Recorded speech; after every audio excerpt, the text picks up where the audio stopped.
दोस्तों, जब राजा विक्रमादित्य शव को लटकाकर योगी के पास ले जा रहा था, तब शव के अंदर समाये हुए बेताल ने राजा को पहली कहानी पद्मावती की प्रेम कहानी सुनानी प्रारंभ की। आर्यावर्त में वाराणसी नाम की एक नगरी है जहां भगवान शंकर निवास करते हैं।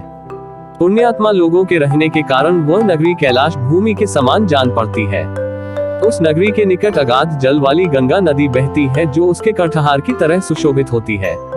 प्राचीन काल में उस नगरी में एक राजा राज करता था जिसका नाम था प्रताप मुकुट। प्रताप मुकुट का वज्रमुकुट नामक एक पुत्र था जो अपने पिता की ही भांति बहुत धीर, वीर और गंभीर था। वह इतना सुंदर था कि कामदेव का साक्षात अवतार लगता था। राजा के एक मंत्री का बेटा बुधिशरीर उस वज्रमुकुट का घनिष्ठ मित्र था। एक बार वज्रमुकुट अपने उस मित्र के साथ जंगल में शिकार खेलने गया। वहां घने जंगल के बीच उसे एक रमणीक सरोवर दिखाई दिया जिसमें बहुत से कमल के सुंदर सुंदर पुष्प खिले हुए थे। उसी समय अपनी कुछ सखियों सहित एक राजकन्या वहां आई और सरोवर में स्नान करने लगी। राजकन्या के सुंदर रूप को देखकर वज्रमुकुट उस पर मोहित हो गया। राजकन्या ने भी वज्रमुकुट को देख लिया था और वह भी पहली ही नजर में उसकी ओर आकृष्ट हो गई। राजकुमार वज्रमुकुट अभी उस राजकन्या के बारे में जानने के लिए सोच ही रहा था कि राजकन्या ने खेल खेल में ही उसकी ओर संकेत करके अपना नाम धाम भी बता दिया। उसने एक कमल के पत्ते को लेकर कान में लगाया, दंतपत्र से देर तक दांतों को खुरचा, एक दूसरा कमल माथे पर तथा हाथ अपने हृदय पर रखा। किंतु राजकुमार ने उस समय उसके इशारों का मतलब न समझा। उसके बुद्धिमान मित्र बुधिशरीर ने उन इशारों का मतलब समझ लिया था, अतः मंद मंद मुस्कुराता हुआ अपने मित्र की हालत देखता रहा, जो उस राजकन्या के प्रेम बाण से आहत होकर राजकन्या और उसकी सखियों को वापस जाते देख रहा था। राजकुमार घर लौटा तो वह बहुत उदास था। उसकी दशा जल बिन मछली की भांति हो रही थी। जब से वह शिकार से लौटा था, उस राजकन्या के वियोग में उसका खाना पीना छूट गया था। राजकुमारी की याद आते ही उसका मन उसे पाने के लिए बेचैन होने लगता था। एक दिन बुधिशरीर ने राजकुमार से एकांत में इसका कारण पूछा। कारण जानकर उसने कहा कि उसका मिलना कठिन नहीं है। तब राजकुमार ने अधीरता से कहा, जिसका न तो नाम धाम मालूम है और न जिसके कुल का ही कोई पता है, वह भला कैसे पाई जा सकती है। फिर तुम व्यर्थ ही मुझे भरोसा क्यों दिलाते हो। इस पर मंत्री पुत्र बुधिशरीर बोला, मित्र, उसने तुम्हें इशारों से जो कुछ बताया था, क्या उन्हें तुमने नहीं देखा। सुनो, उसने कानों पर उत्पल अर्थात कमल रखकर बताया कि वह राजा कर्णोत्पल के राज्य में रहती है। दांतों को खुरचकर यह संकेत दिया कि वह वहां के दंतवैद्य की कन्या है।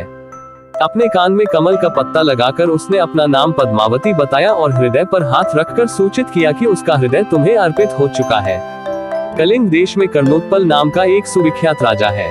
उसके दरबार में दंतवैद्य की पद्मावती नाम की एक कन्या है जो उसे प्राणों से भी अधिक प्यारी है। दंतवैद्य उस पर अपनी जान छिड़कता है। मंत्री पुत्र ने आगे बताया, मित्र, ये सारी बातें मैंने लोगों के मुख से सुन रखी थी, इसलिए मैंने उसके उन इशारों को समझ लिया जिससे उसने अपने देश आदि की सूचना दी थी। मंत्री पुत्र के ऐसा कहने पर राजकुमार को बेहद संतोष हुआ। प्रिया का पता लगाने का उपाय मिल जाने के कारण वह प्रसन्न भी था। वह अपने मित्र के साथ अगले ही दिन आखिर का बहाना करके अपनी प्रिया से मिलने चल पड़ा। आधी राह में अपने घोड़े को वायु वेग से दौड़ाकर उसने अपने सैनिकों को पीछे छोड़ दिया और केवल मंत्री पुत्र के साथ कलिंग की ओर बढ़ चला। राजा कर्णोत्पल के राज्य में पहुंचकर उसने दंतवैद्य की खोज की और उसका घर देख लिया। तब राजकुमार और मंत्री पुत्र ने उसके घर के पास ही निवास करने के लिए एक वृद्ध स्त्री के मकान में प्रवेश किया। मंत्री पुत्र ने घोड़ों को दाना पानी देकर उन्हें छिपाकर बांध दिया। फिर राजकुमार के सामने ही उसने वृद्धा से कहा, हे माता, क्या आप संग्रामवर्धन नाम के किसी दंतवैद्य को जानती हैं? ये सुनकर उस वृद्धा स्त्री ने आश्चर्यपूर्वक कहा, हाँ, मैं जानती हूँ। मैं उनकी धाय हूँ, लेकिन अधिक उम्र हो जाने के कारण अब उन्होंने मुझे अपनी बेटी पद्मावती की सेवा में लगा दिया है। किंतु वस्त्रों से हीन होने के कारण मैं सदा उसके पास नहीं जाती। मेरा बेटा नालायक और जुआरी है। मेरे वस्त्र देखते ही वो उन्हें उठा ले जाता है। बुढ़िया के ऐसा कहने पर प्रसन्न होकर मंत्री पुत्र ने अपने उत्तरीय आदि वस्त्र उसे देकर संतुष्ट किया। फिर वह बोला, तुम हमारी माता के समान हो। पुत्र समझकर हमारा एक कार्य गुप्त रूप से कर दो तो हम आपके बहुत आभारी रहेंगे।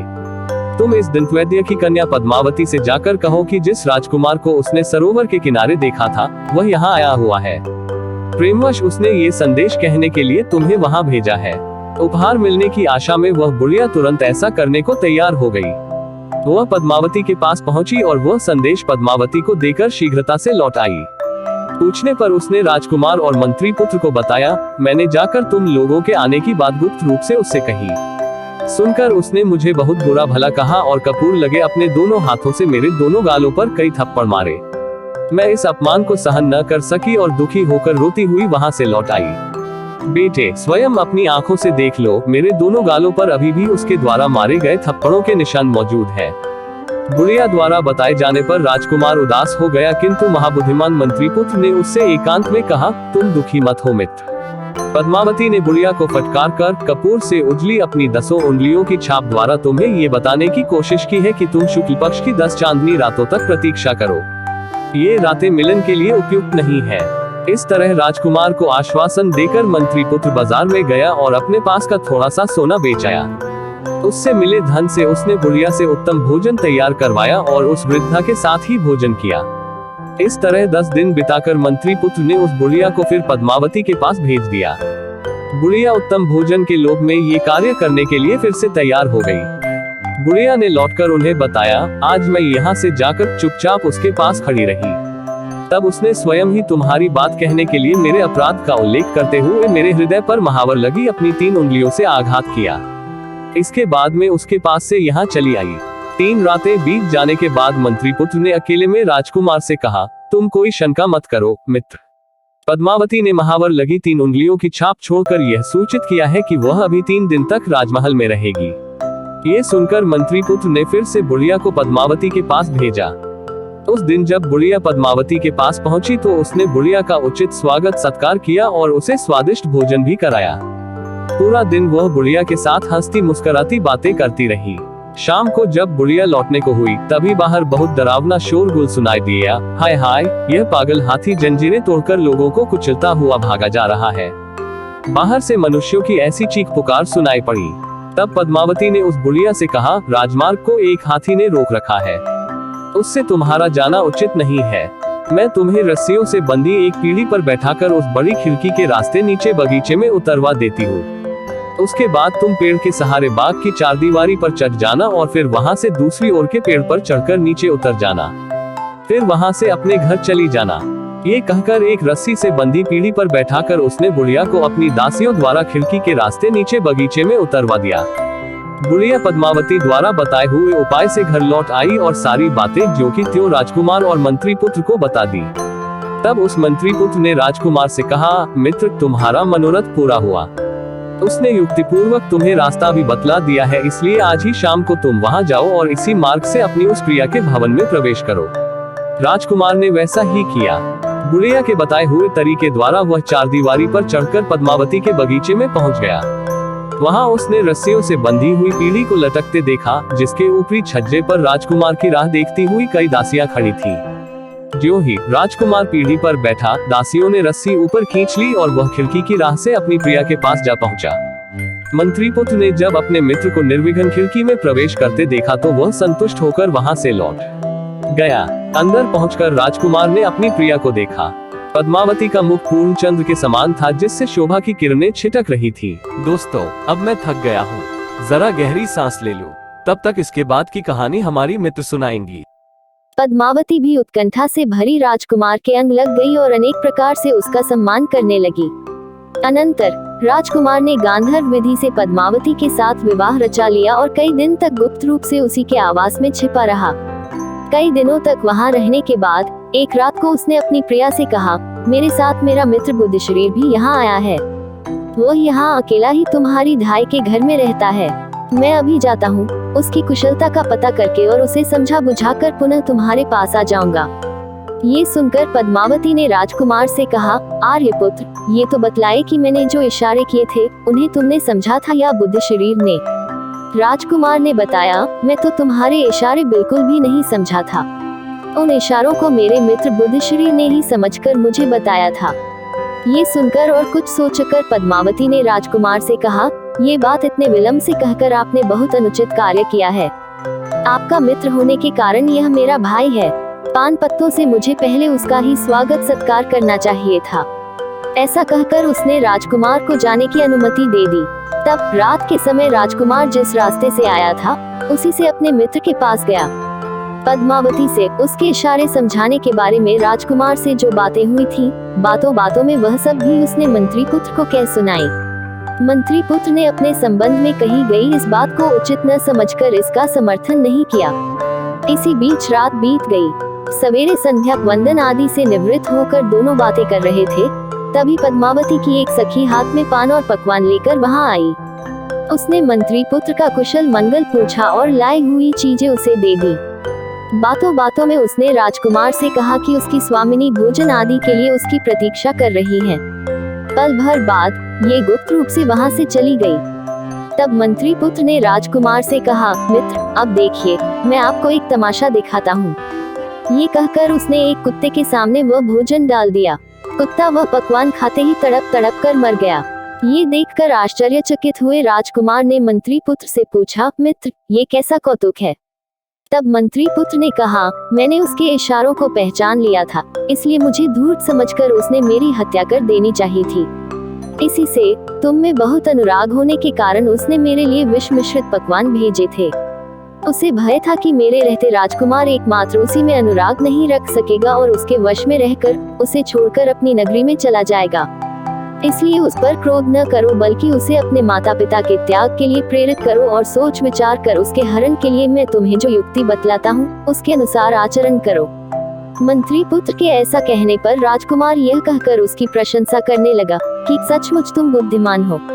इसी बीच अचानक बाहर से दुख से विकल लोगों का शोरगुल सुनाई पड़ा, जो कह रहे थे, हाय हाय, राजा का छोटा बच्चा मर गया। ये सुनकर मंत्री पुत्र प्रसन्न हुआ। उसने राजकुमार से कहा, आज रात को तुम पद्मावती के घर जाओ। वहाँ तुम उसे इतनी मदिरा पिलाना कि वह बेहोश हो जाए और वह किसी मृतक के समान जान पड़े। जब वह बेहोश हो तो उस हालत में तुम एक त्रिशूल गर्म करके उसकी जांघ पर दाग देना और उसके गहनों की गठरी बांधकर रस्सी के सहारे खिड़की के रास्ते से यहाँ चले आना। उसके बाद मैं सोच विचार कर कोई वैसा उपाय करूँगा जो हमारे लिए कल्याणकारी हो। राजकुमार ने वैसा ही किया। उसने पद्मावती को जी भरकर मदिरा पिलाए और जब वह बेहोश हो गई तो उसकी जांघ पर त्रिशूल से एक बड़ा सा दाग बना दिया और उसके गहनों की गठरी बनाकर अपने साथ ले आया। सवेरे शमशान में जाकर मंत्री पुत्र ने तपस्वी का रूप धारण किया और राजकुमार को अपना शिष्य बनाकर उससे कहा, अब तुम इन आभूषणों में से मोतियों का हार लेकर बाजार में बेचने के लिए जाओ, लेकिन इसका दाम इतना अधिक बताना कि इसे कोई खरीद न सके। साथ ही यह भी प्रयत्न करो कि इसे लेकर घूमते हुए तुम्हें अधिक से अधिक लोग देखें। अगर नगर रक्षक तुम्हें पकड़े तो बिना घबराए हुए तुम कहना कि मेरे गुरु ने इसे बेचने के लिए मुझे दिया है। तब राजकुमार बाजार में गया और वहां उस हार को लेकर घूमता रहा। उधर दंतवैद्य की बेटी के गहनों की चोरी की खबर पाकर नगर रक्षक उसका पता लगाने के लिए घूमते फिर रहे थे। राजकुमार को हार के साथ देखकर उन लोगों ने उसे पकड़ लिया। नगर रक्षक राजकुमार को नगरपाल के पास ले गए। उसने तपस्वी के वेश में राजकुमार को देखकर आदर सहित पूछा, भगवान, मोतियों का ये हार आपको कहाँ से मिला? पिछले दिनों दंतवैद्य की कन्या के आभूषण चोरी हो गए थे, जिनमें इस हार का भी जिक्र था। इस पर तपस्वी शिष्य बना राजकुमार बोला, इसे मेरे गुरु ने बेचने के लिए मुझे दिया है, आप उन्हीं से पूछ लीजिए। तब नगरपाल वहां आया तो तपस्वी रूपी मंत्री पुत्र ने कहा, मैं तो तपस्वी हूँ, सदा जंगलों में यहाँ वहाँ घूमता रहता हूँ। संयोग से मैं पिछली रात इस शमशान में आकर टिक गया था। यहाँ मैंने इधर उधर से आई हुई योगिनियों को देखा। उनमें से एक योगिनी राजपुत्र को ले आई और उसने उसका हृदय निकालकर भैरव को अर्पित कर दिया।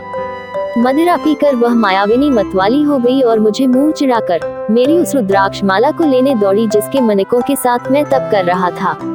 जब उसने मुझे बहुत तंग किया तो मुझे उस पर क्रोध आ गया।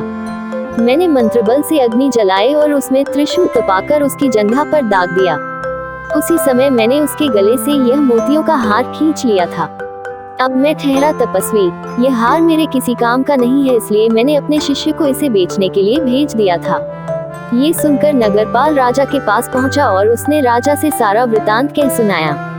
राजा ने बात सुनकर उस मोतियों के हार को पहचान लिया। पहचानने का कारण ये था कि वह हार स्वयं राजा ने ही दंतवैद्य की बेटी को उपहार स्वरूप भेंट किया था। तब राजा ने अपनी एक विश्वास पात्र वृद्धा दासी को ये जांच करने के लिए दंतवैद्य के यहाँ भेजा कि वह पद्मावती के शरीर का परीक्षण कर यह पता करे कि उसकी जांघ पर त्रिशूल का चिन्ह है या नहीं। वृद्धा दासी ने जांच करके राजा को बताया कि उसने पद्मावती की जांघ पर वैसा ही एक दाग देखा है। इस पर राजा को विश्वास हो गया कि पद्मावती ही उसके बेटे को मारकर खा गई है। तब वह स्वयं तपस्वी वेशधारी मंत्री पुत्र के पास गए और पूछा कि पद्मावती को क्या दंड दिया जाए। मंत्री पुत्र के कहने पर राजा ने पद्मावती को नग्नावस्था में अपने राज्य से निर्वासित कर दिया। नग्न करके वन में निर्वासित कर दिए जाने पर भी पद्मावती ने आत्महत्या नहीं की। उसने सोचा कि मंत्री पुत्र ने ही यह सब उपाय किया है। शाम होने पर तपस्वी का वेश त्याग कर राजकुमार और मंत्री पुत्र घोड़ों पर सवार होकर वहां पहुंचे जहां पद्मावती शोकमग्न बैठी थी। वे उसे समझा बुझाकर घोड़े पर बैठाकर अपने देश ले गए। वहां राजकुमार उसके साथ सुखपूर्वक रहने लगा। बेताल ने इतनी कथा सुनाकर राजा विक्रमादित्य से पूछा, राजन, आप बुद्धिमानों में श्रेष्ठ हैं, अतः मुझे ये बताए कि यदि राजा क्रोधवश उस समय पद्मावती को नगर निर्वासन का आदेश न देकर उसे मारने का आदेश दे देता अथवा पहचान लिए जाने पर वह राजकुमार का ही वध करवा देता तो इन पति पत्नी के वध का पाप किसे लगता? मंत्री पुत्र को, राजकुमार को अथवा पद्मावती को?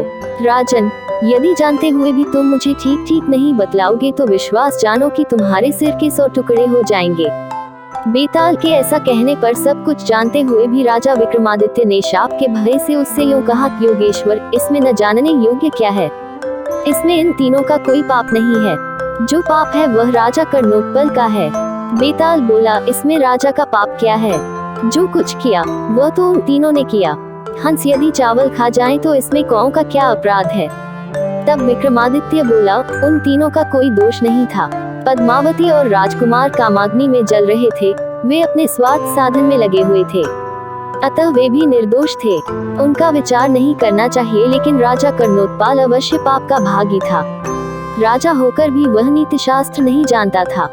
उसने अपने गुप्तचरों के द्वारा अपनी प्रजा से भी सच झूठ का पता नहीं लगवाया। वह धूर्तों के चरित्र को नहीं जानता था, फिर भी बिना विचारे उसने जो कुछ किया उसके लिए वह पाप का भागी हुआ। शव के अंदर प्रविष्ट उस बेताल से जब राजा ने मौन छोड़कर ऐसी युक्तियुक्त बातें कही, तब उनकी दृढ़ता की परीक्षा लेने के लिए अपनी माया के प्रभाव से वह राजा विक्रमादित्य के कंधे से उतरकर इस तरह कहीं चला गया कि राजा को पता भी नहीं चला। फिर भी राजा घबराया नहीं। राजा ने उसे फिर से ढूंढ निकालने का निश्चय किया और वापस उसी वृक्ष की ओर लौट पड़ा। दोस्तों, इस प्रकार बेताल ने अपनी कहानी पूर्ण की। अगली वीडियो में एक नई और रोचक कहानी 3 तरुण ब्राह्मणों की कथा में मंदारवती किसकी पत्नी है के साथ में मिलेंगे। धन्यवाद।